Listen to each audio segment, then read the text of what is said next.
Quando você afirma que se o bebê não tiver criado recursos, haverá traumas e problemas.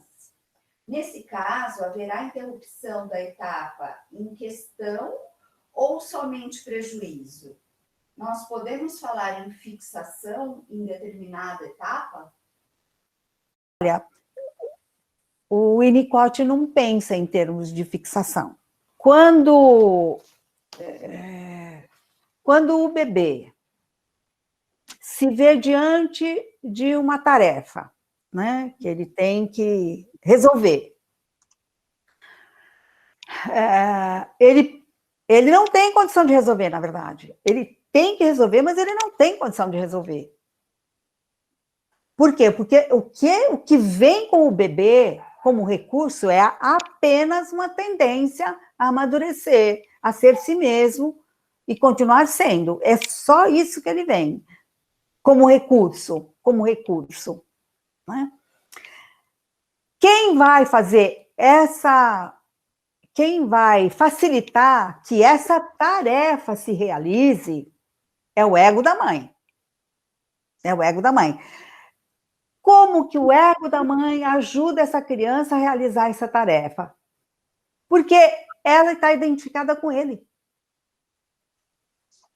Ela e ele são um só. O bebê, ele sente, eu sou a minha mãe. E ela sente, eu sou o bebê, a identificação primária.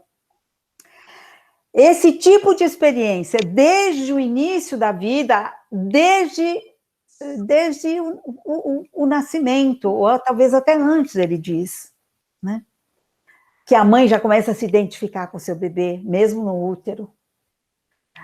Esse tipo de experiência, que eu sou minha mãe, é que faz com que o bebê sinta que ele tem recurso. Eu sou ela, eu sou minha mãe, então eu tenho recurso.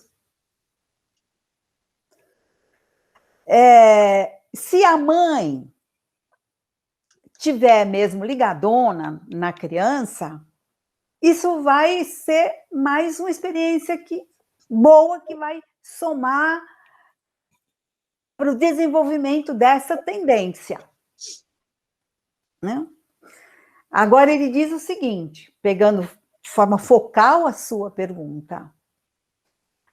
A mãe comete falhas.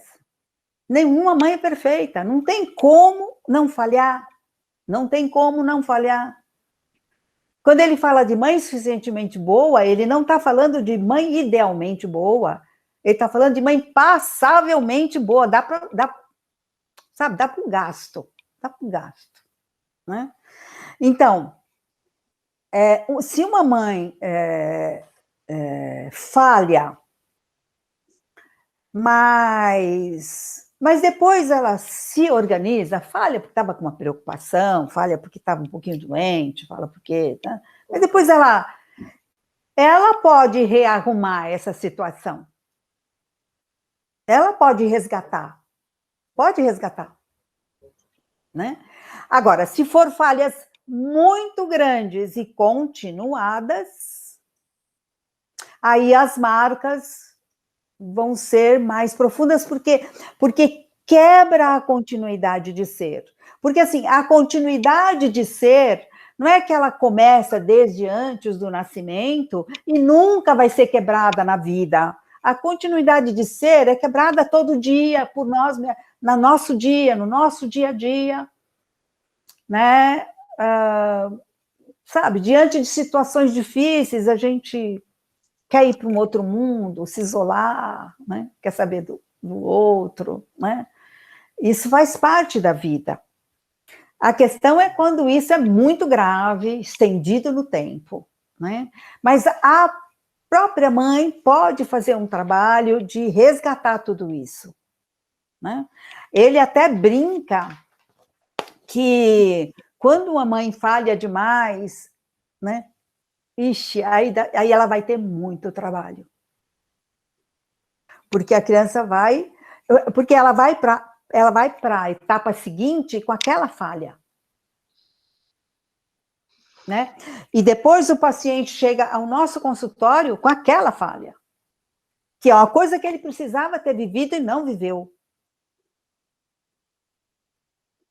Né? Ele não viveu, e precisa viver. Sempre tem o fio condutor, como fio condutor para a gente pensar, é a teoria do amadurecimento. É a tendência inata a ser e continuar sendo até a morte.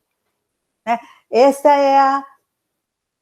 é o fio condutor. Então, aquilo que tende a viver, que precisa viver e não é vivido, vai ser cobrado.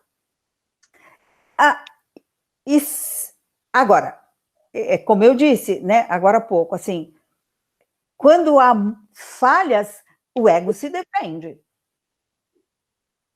Ele se defende. Aí se defende como? Criando recursos para não viver aquilo outra vez. Né? Então, criando psicose, criando falso self, criando somatização, criando depressão, né? Sempre como uma forma de defesa.